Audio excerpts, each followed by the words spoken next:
La démographie est une discipline scientifique qui étudie les populations humaines, leurs mouvements et leur évolution. Allons voir en pratique comment les populations suisses et étrangères ont évolué au cours d'une année. Admettons que la population qui vit en Suisse soit représentée par ces 1000 points. En début d'année, sur ces 1000 personnes, 253 ne sont pas de nationalité suisse. Cela représente environ 25% de la population.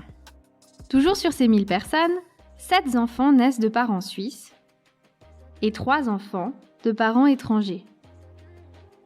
8 citoyens ou citoyennes suisses décèdent en cours d'année, ainsi qu'une personne d'une autre nationalité.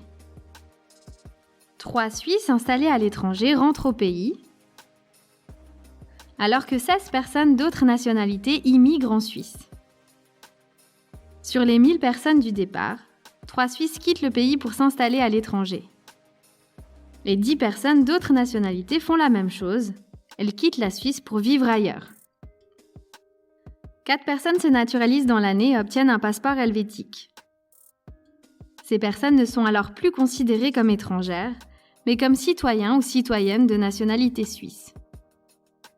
Ainsi, à la fin de l'année, il y a 3 personnes de nationalité suisse qui s'ajoutent aux 1000 personnes du début d'année, ainsi que 4 personnes de nationalité étrangère.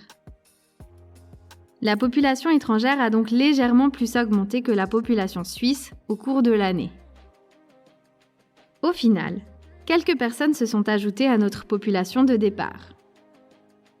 C'est principalement le solde migratoire, c'est-à-dire la différence entre les immigrations et les émigrations, qui est le moteur de l'augmentation annuelle de la population qui vit en Suisse.